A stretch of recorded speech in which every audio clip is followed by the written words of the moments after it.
Yo, there are so many things at stake. This might be West Indies' last match. And if the rain comes down, that might just be all she wrote. Welcome, Sports Nation, to Sports DTM, the sports channel where we call sports down the middle. You can expect the latest in sports news, views, and reviews from our resident analysts. No sports topic is too controversial, and no team or player is above criticism. So just smash that subscribe button and ring that notification bell to make sure you don't miss out on our balanced offering of riveting sports content. And don't forget to like, share, and leave a comment below. Welcome to Sports DTM. Greetings, Sports DTM fans, and welcome to another episode of Sports Down the Middle, your channel of undiluted sports content. Raymond and I are here to talk about the upcoming match, the most important match of this round for the West Indies, and they will face Ireland. Both teams going into this match after losing their first match, West Indies to Scotland, Ireland to Zimbabwe. They turned the tables on both opposition, Ireland beating Scotland and the West Indies beating Zimbabwe. So both teams going into this game knowing fully well what is at stake. Winner takes all. Both teams on 2 points. Winner takes all, Raymond. This is the final of the first round for both teams.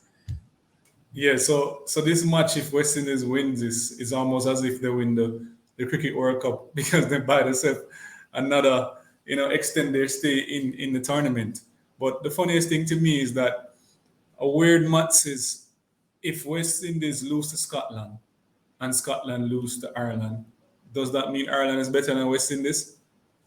Well, we'll find that out. This is the weirdest match ever. There is also the flip side where Ireland beat Scotland and Scotland beat the West Indies. So you can't match that out though. No, we can't. And West Indies shouldn't either. Both teams going into this game, they've played, I think, 6 matches between them. West Indies winning 3, Ireland 2, and there's a no result in one of the games. So the thing is fairly even amongst these two teams. And you remember earlier in the year, Ireland played the West Indies, not in T20, but in ODI, at home in the Caribbean, and then beat them up. So Ireland should be going into this matchup with some level of confidence, knowing that they have played the West Indies at home and have beaten them. And we can't write off Ireland. They have some experienced players who've been playing T20, ODI, and county cricket for many, many years. But this should be a very interesting matchup. Yeah, Kurt, it should be. If persons thought Zimbabwe match was the biggest match of the tournament for West Indies, this one should prove to be that one. Given that Ireland is a together team, they have a lot of chemistry and they know what it is, the task at hand and what it takes to actually get through this one. And as such, West Indies would be up against it. As you mentioned, Ireland beat West Indies at home, ODI, and they have beaten, Ireland also have beaten Scotland, who beat West Indies. And so the confidence level is supposed to be seriously, seriously high. Yeah, that's right, show it. so Ireland now coming in and be like, hey, let's put up that score we'll put up against Scotland and West Indies should falter. I mean, this was a high-scoring game. Scotland batted first and made 176 for 5. And they were pretty confident that, hey, this is a good score that we will defend it. But look at the scoreline. Ireland 180 for 4 off 19 overs, maintaining a run rate of 9.47. I mean, they are going into this game very confident. And then on the back of that, the West Indies, though they won, it wasn't convincing. 153 for 7 and bowling out Zimbabwe for 122.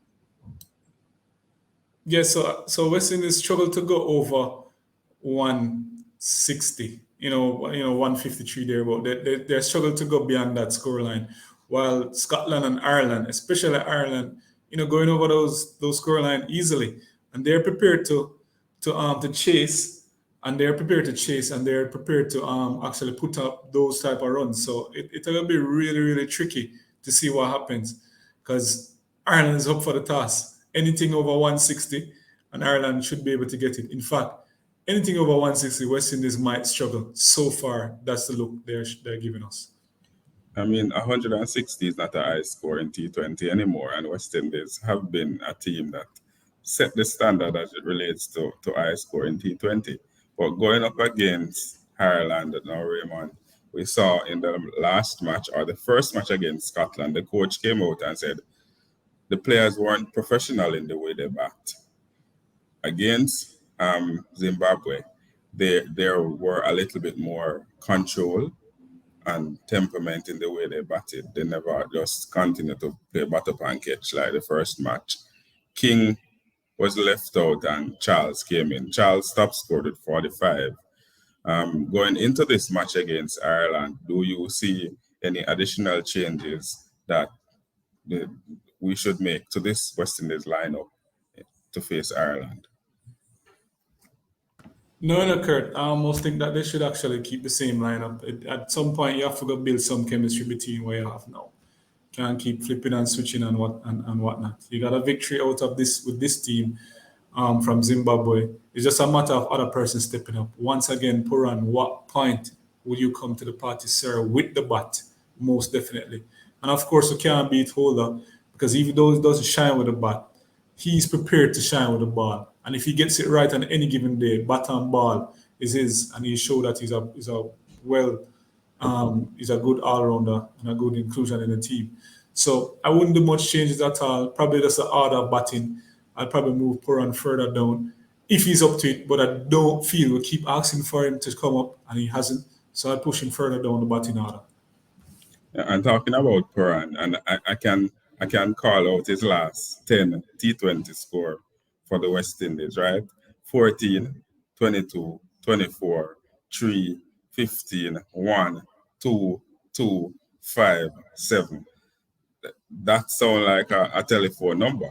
It's actually, Kirk, it sounds like a lot of number. I was actually taking notes because the jackpot, I could actually play some of these numbers, thanks for running in advance, clearly.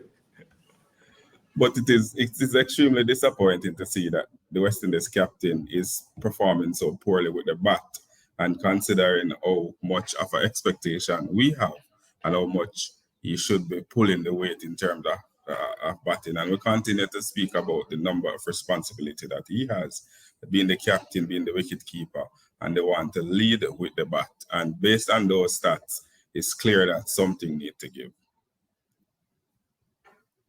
Yeah, Kirk, and it almost seemed as if he had decided to give up on the batting. I'm sure, as I keep speaking about this, where he batting the order, he's thinking that he can turn it on at any given time, but that's not the case. This is not how it works. You have to play yourself into a form. And it's not even helping with that partnership too. That's not even helping.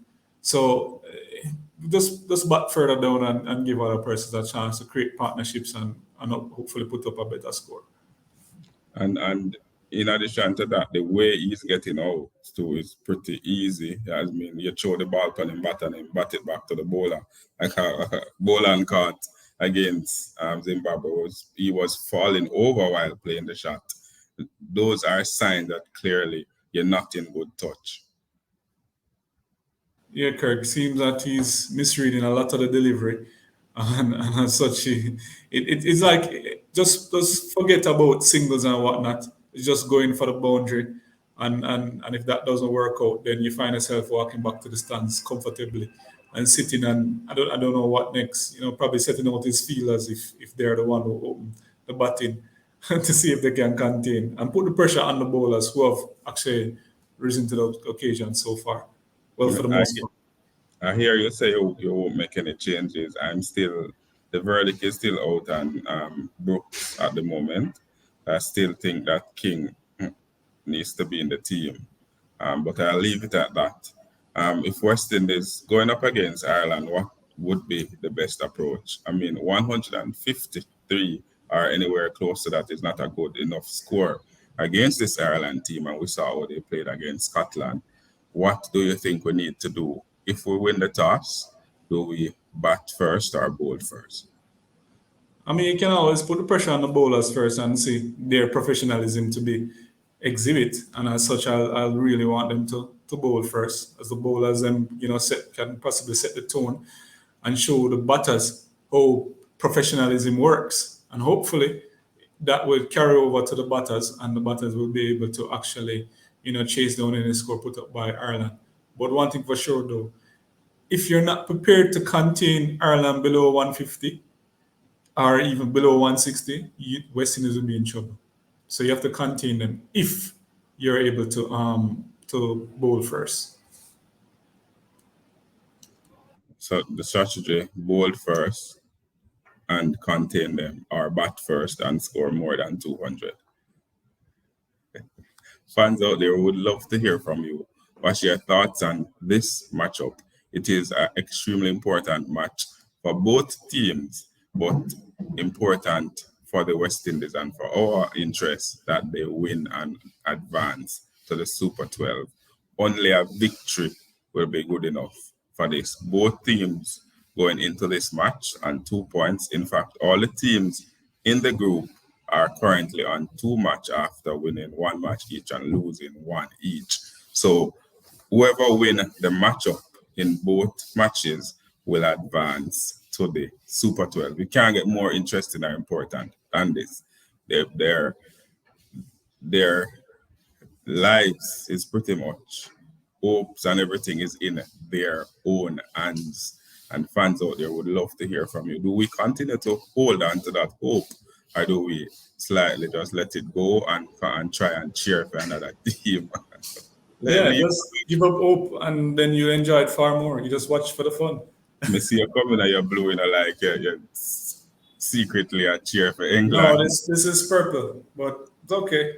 It's a mood of what West Indies probably might face. I guess you're seeing purple rain. I tell you. Well, fans out there, just leave your thoughts in the comment section below. What team should play against Ireland? Do we need to make any changes if we win the toss? What do we do? Bat or bowl first? Leave all those comments in the comment section below. And always remember to like, to share, and to subscribe, and to tell a friend, to tell a friend, to tell a friend, to tell all of them friends to come and join the Sports DTM family and continue to follow us as we track the West Indies and their progress in Australia in this ICC T20 World Cup and their quest for a 3rd trophy.